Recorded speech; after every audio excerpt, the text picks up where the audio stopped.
Design and architectural thinking. What's the difference between design and architectural thinking?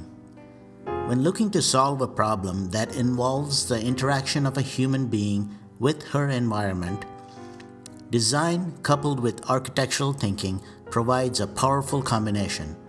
In these kinds of problems, we have to consider the solution from the perspective of the head and the heart.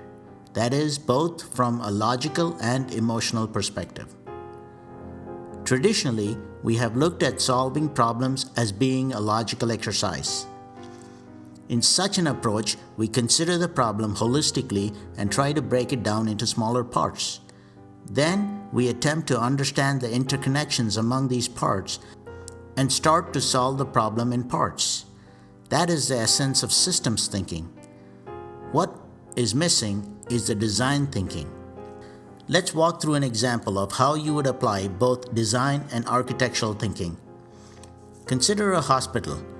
It's been shown that when a patient is treated at a hospital, the success of her treatment comes from a multitude of factors. The expertise of the doctor, the right diagnosis, the right medicine are critical but not sufficient. Other factors such as soothing ambience of the hospital, being in the know and informed, and the comfort of the treatment area are important factors as well.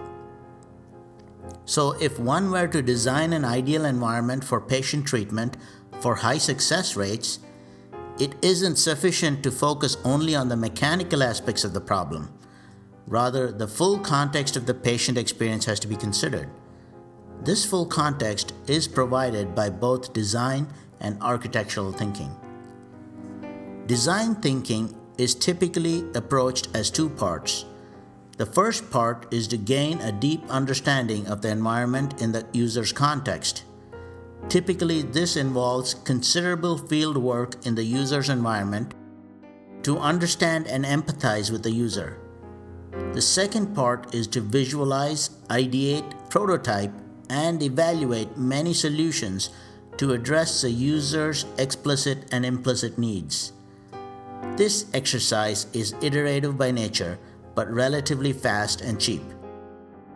Design thinking is then followed by architectural thinking, which revolves around designing the business and associated systems to be able to scale and commercialize the solution identified. It is a structured approach of understanding the parts, the interconnections, the organizational structure, and how to leverage existing capabilities to deliver the solution.